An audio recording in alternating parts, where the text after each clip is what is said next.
नमस्कार विद्यार्थियों, education point Haryanvi पर आपका एक बार फिर से स्वागत है।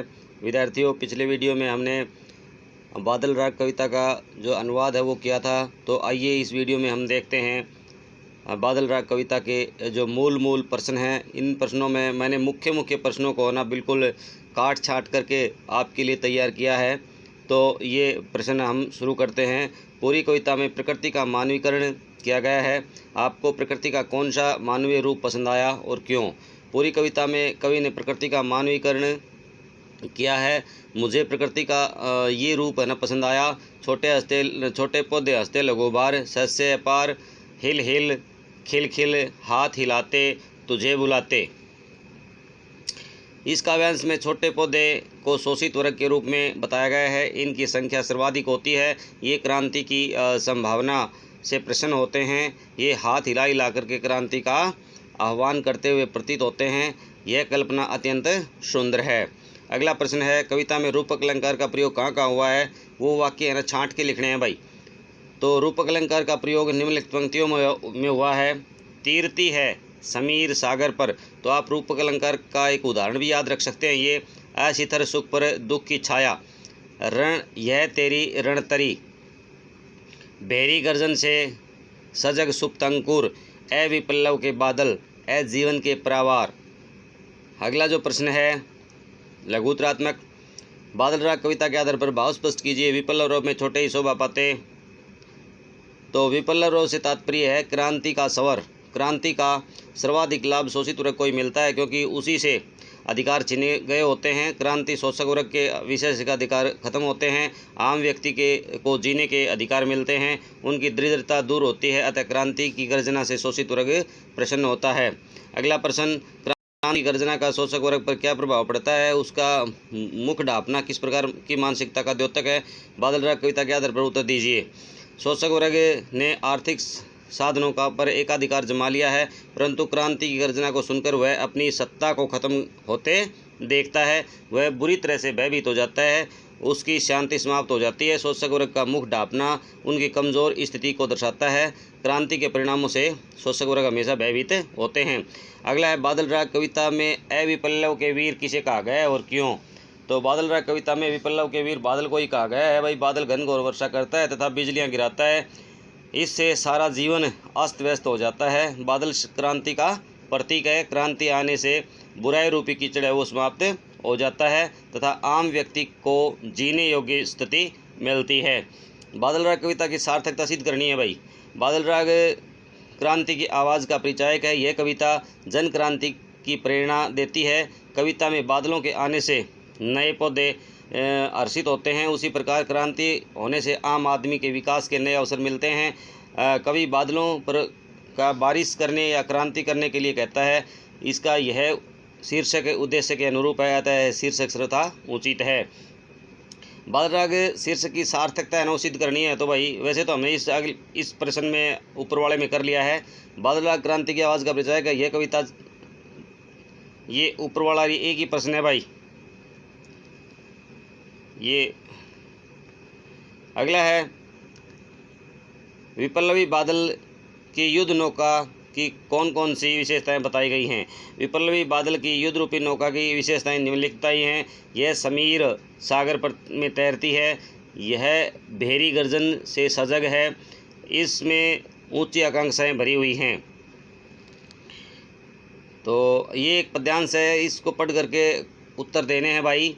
अटालिका नहीं रे आतंक भवन, सदा पंख पर होता है जल, विपल्लव प्लावन क्षुद्र प्रफुल्ल जलज से, सदा छलकता नीर, रोग शोक में हंसता है शैशव सुकुमार का शरीर। तो यहाँ कवि ने अट्टालिकाओं को आतंक भवन क्यों माना है? तो देखिए, धनिकों के आवासों को आतंक भवन की संज्ञा दी गई है, क्योंकि इन भवनों में शोषण के नए नए तरीके खोजे जाते हैं। ये आवास शोषण से लुटी हुई संपत्ति के केंद्र होते हैं। अगला प्रश्न है, पंख पर जलज का प्रतीकार्थ बताइए। पंख का प्रतीकार्थ साधारण शोषित एवं उपेक्षित लोगों तथा अट्टालिका शोषक पूंजीपतियों का प्रतीक है। अगला प्रश्न है, आशय स्पष्ट कीजिए। सदा पंख पर होता है जल विपल्लव प्लावन। सदा पंख पर होता है। जल विप्लव प्लावन का आशय यह है कि बाढ़ से जो वर्षा से जो बाढ़ आती है ना, वह सदा कीचड़ भरी धरती को ही डुबोती है, अर्थात शोषण की मार सबसे अधिक दबे कुचले लोगों और गरीब लोगों को ही झेलनी पड़ती है। आखिरी जो प्रश्न है, शिशु का उल्लेख यहाँ क्यों किया गया है? तो भाई शिशु का उल्लेख यहाँ क्यों किया गया है, इसका जो उत्तर है ये है कि भाई यहाँ जब बादल कई दिनों से बरसात नहीं करते हैं, तो जिस तरह से छोटे छोटे पौधे हैं ना, वो बरसात के न होने के कारण कमज़ोर हो जाते हैं, उसी प्रकार जो शिशु के प्रयोग में जो गरीब लोग हैं ना, उन गरीब लोगों को ये मार झेलनी पड़ती है और वे क्रांति के लिए आकांक्षित हो जाते हैं। बादल राग कविता में अट्टालिका को आतंक भवन क्यों कहा गया है? बादल राग कविता में अट्टालिका को आतंक भवन इसलिए कहा गया है क्योंकि इन भवनों में शोषण के नए नए तरीके खोजे जाते हैं। ये ऊंचे भवन शोषण से लुटी हुई संपत्ति के केंद्र होते हैं। बादल राग कविता निराला की किस क्रांतिकारी विचारधारा का पता चलता है? बादल राग कविता में कवि की क्रांतिकारी विचारधारा का ज्ञान होता है। ये समाज में व्याप्त पूंजीवाद का घोर विरोध करता हुआ दलित शोषित वर्ग के कल्याण की कामना करता हुआ उन्हें समाज में उचित स्थान दिलाना चाहता है। कवि ने बादलों की गर्जना, बिजली की कड़क को जन क्रांति का रूप बताया है। इस जन क्रांति में धनी वर्ग का पतन होता है और छोटे छोटे मजदूर वर्ग और शोषित आदि हमेशा उन्नति करते हैं। बादल राग कविता में अट्टालिकाओं को आतंक का भवन क्यों कहा गया है? ये वही हमने पहले भी देख लिया था बड़े प्रश्नों में, फिर देख लेते हैं। बादल राग कविता में अट्टालिकाओं को आतंक भवन इसलिए कहा गया है क्योंकि इन भवनों में शोषण के नए नए तरीके खोज जाते हैं और ये भवन ऊंचे ऊंचे भवन में शोषण से लूटी हुई संपत्ति के केंद्र होते हैं। कवि निराला जी ने वर्षा ऋतु में कहाँ कहाँ बरस कर रस से सरोवर कर देने की बात कही है। कवि ने निराला जी ने विप्लवी बादलों का आह्वान करना चाहते हैं। वे उमड़ घुमड़ कर या झूम झूम कर गरजते हुए पृथ्वी पर बरसे, सारा आकाश इनकी गर्जन से गुंजायमान व भयानक हो जाए। ये सारे बादल पृथ्वी के सभी क्षेत्रों में जैसे नद नदी, वन उपवन, तालाब, मरुस्थल, घर द्वार, सब खेत खलिहान इन पर इतना बरसे कि पूर्णतः प्लावित हो जाए, इनमें नवजीवन छा जाए, तब सभी प्रकार के लोगों का मन खुशी से मचल उठे। कवि ने बादलों को वर्षा का हर्ष क्यों कहा है भाई? या वर्षाकालीन बादलों को किस रूप में कवि ने संबोधित किया है? तो विज्ञान के आधार पर स्थापित हो चुका है कि वर्षा ऋतु ही प्रकृति के जीवन का संचार करती है। यह आधार स्तंभ है। पूरे वर्ष गर्मी सर्दी को सहन कर प्रकृति इसी वर्षा ऋतु में प्रफुल्लता महसूस करती है। वर्षा के रस में जल धारा से प्रकृति हरी भरी एवं भव्य होती है। वर्षा के आगमन से सभी जीव जंतु एवं मानव समाज उल्लासित होकर के सक्रिय हो जाते हैं। वर्षा काल के दौरान हमारे कृषि कार्य उन्नत हो जाते हैं और इन्हीं कारणों से कवि ने बादलों को वर्षा का हर्ष और खुशी का खजाना बताया है। कवि निराला ने यह आ चुका है भाई प्रश्न। कवि ने बादलों कहाँ और क्यों चलने के लिए आग्रह किया है? कवि ने बादलों से आग्रह किया है कि गर्जना भरे संसार में ले चलो, जहाँ बादलों के गर्जन तर्जन से वर्षा बरसे और हृदय में एक प्रकार की हलचल मच जाए। अर्थात कवि उस जगह चलने की कामना करता है जहाँ वर्षा जल से प्लावित सारी सृष्टि खुशनुमा बन जाए।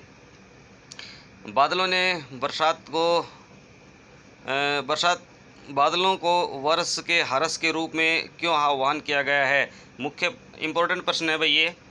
पूरे साल भर सर्दी गर्मी के प्रभाव से पृथ्वी समतल के तापमान में व्यापक फेरबदल हो जाता है। अतः तापमान की स्थिति को सामान्य बनाए रखने के क्रम में प्रकृति को हरा भरा करने के पृथ्वी ने बादलों को संबोधित करते हुए कहा कि आवाज़ दे रहा है कि हे बादल, इस धरातल पर इतना बरसो कि चारों तरफ शीतलता छा जाए, सारी गंदगी दूर हो जाए। बादल कवि के लिए प्रेरणा एवं प्रकृति का उपाध्य है, आवश्यक तत्व है, जिससे बरसने से समृद्धि आती है, चारों ओर हर्षोल्लास का वातावरण छा जाता है। अगला प्रश्न है, कवि ने बादलों, ये आ चुका भाई। ये अगला है, कवि निराला जी के मन में बादलों के साथ गगन का छोर देखने की इच्छा क्यों जागृत हुई? तो कवि इस भौतिक जगत के आडंबर भरे शोर शराबे से तंग आ चुका है, इसलिए उसके मन की शांति एवं आत्मतुष्टि पाने के लिए उद्देश्य से वह गगन को देखना चाहता है। अब देखिए, बादल राग कविता में कवि ने बादलों के बहाने क्रांति का आह्वान किया है, इस कथन की समीक्षा कीजिए भाई। विप्लव किससे तात्पर्य है? क्रांति का स्वर। क्रांति का सर्वाधिक लाभ शोषित वर्ग को मिलता है क्योंकि उसी वर्ग के अधिकार छीने होते हैं। क्रांति शोषक वर्ग के अधिकार विशेषाधिकार खत्म होते हैं, आम व्यक्ति के जीने को अधिकार मिलते हैं, उनकी दरिद्रता दूर होती है। अतः क्रांति की गर्जना वर्ग प्रसन्न होता है। क्रांति की गर्जना का शोषक वर्ग पर क्या प्रभाव पड़ता है? उनका मुख ढकना किस मानसिकता का द्योतक है? ये प्रश्न आ चुका है भाई।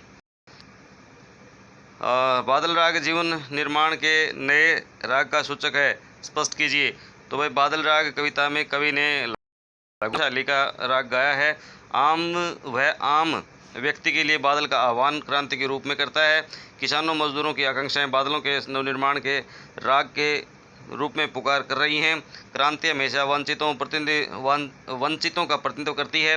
बादल के अंग अंग में बिजलियां सोई हुई हैं। वज्रपात से शरीर आहत होने पर वे हिम्मत नहीं हारते। गर्मी से हर तरफ सब कुछ रूखा सूखा और मुरझाया सा है।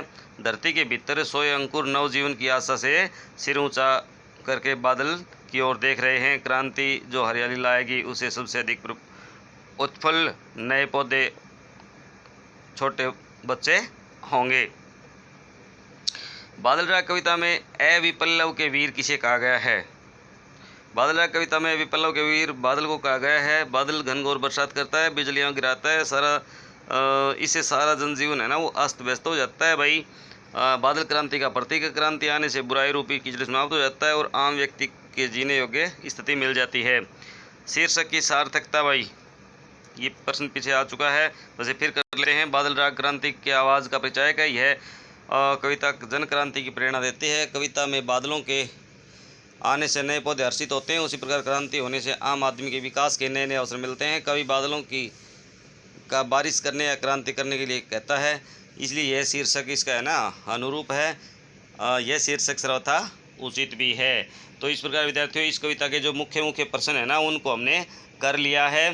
तो आप मेरे साथ हमेशा बने रहिए आपके अपने एजुकेशन पॉइंट हरियाणवी पर।